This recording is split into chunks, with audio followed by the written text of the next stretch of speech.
Well, today on Center Stage, we have Britta with us. Britta is an amazing asset here at Center on Halsted, an amazing part of our team, and really is the magic behind our Pride in Aging program and services offerings.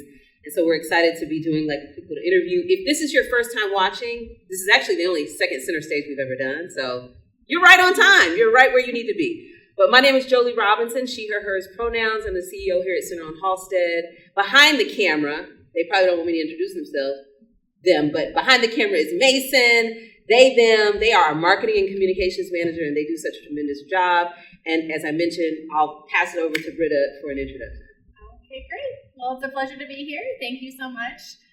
Britta Larson, my pronouns are she and her. I am the Senior Director of Pride and Aging here at Center on Halsted. And so for those of you who might not be familiar, we have a very large and robust aging program here at Center on Halsted for people over the age of 55. We have both senior housing called Town Hall Apartments, as well as a dedicated senior center called Center on Halsted. Awesome. That means there's a lot of great stuff happening. Yes. Okay, so I have the questions printed out. Thank you, Mason, for providing. Let's start with just like trends-based conversation. How have you seen the needs of experiences of our LGBTQ plus older adults? Have you seen that change or evolve over the years? Great question. So I've been here at the center now 15 years. So I have the ability to really look back at how it's changed over that decade and a half. And I was doing some numbers before we came in here today. And so when I started in 2010 at Center on Halsted, a senior who was 65 years of age, they were born in 1945. And now they were born in 1960.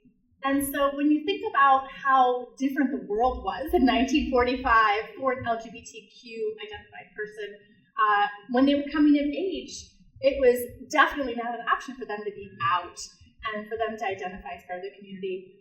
So what I'm seeing more and more as folks are aging and time is passing is that people we're serving are very comfortable being out, are not as fearful, not as closeted. Many of them have been lifelong activists, and so they're very comfortable advocating for themselves, making their needs known, standing up for themselves, fighting for what they need and deserve. So we have seen a lot of new programs for LGBTQ older adults in the 15 years I've been here, both locally and nationally, that came online that weren't in existence 15, 20 years ago. Some mainstream organizations are even trying to think about LGBTQ older adults and do trainings and panels and just try to better serve LGBTQ older adults within their service area. But we still have a long way to go. So not to say the work is done, but we have definitely made some big strides. This is just a follow-up question that wasn't written down, but I've often heard, and many of us that continue to do this work have heard that some older adults have to feel the need to go back into the closet, right, as they age and as they have to think about long-term living. What do you see in regards to that? As you mentioned, different generations have had different experiences of what it is to live out and proud. But is that still something that's happening maybe across our country?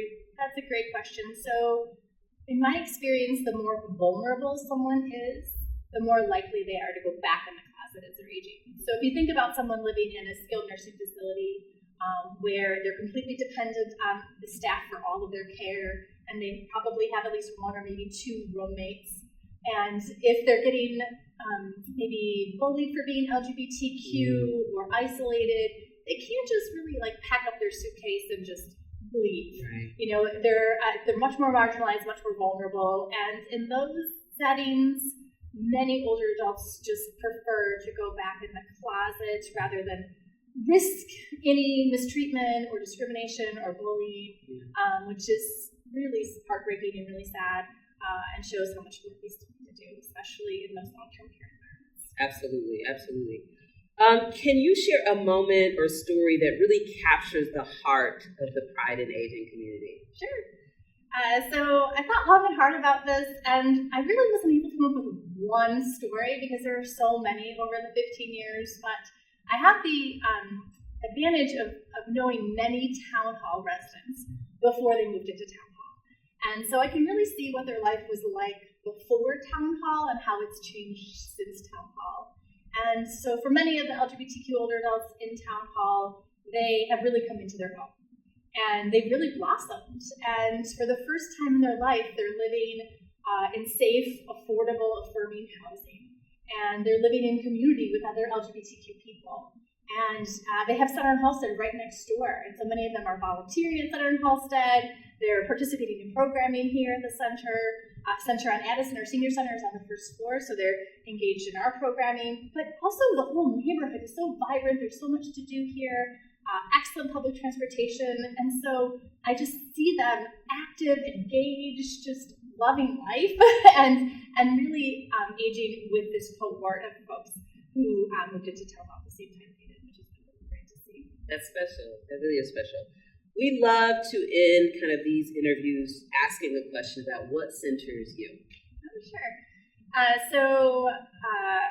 For me, I have the two hats I wear really are being a mom and also my role here at Center on Halsted. So for being a mom, the residents of Town Hall have all watched my son grow up because he was born the day Town Hall opened, August 31st, 2014. And so they really watched him grow up. Now he just turned 11, and I just love being a mom and having him see the impact of the work that we do here at Center on Halsted. But then, like most people, we spend a lot of time at our job. And so I love seeing how we as Center on Halsted employees are making a difference in the lives of the community we serve. And not just, I see that not just within Pride and Aging, but I see that across the whole organization, all the different great programs we do and the impact that we have, that really fills my cup. I love it. Well, thank you all. If you've watched, thank you for watching. This is Center Stage here at Center on Halsted. I'm Joli Robinson. We have Britta with us, that's over our Senior Director of Pride and Aging. Britta does a lot of work alongside two other magnificent individuals, Raul and Emily, at our Central on Addison location, which is right at the end of the block here on North Halsted. Thank you, Britta, for joining us today. Thank you, Mason, in the back for making it all happen. And if you see this amazing set behind us, that's a plug for Pride Arts. They are the theater company here, and they have an amazing show happening right now. So thank you all. Have a good one.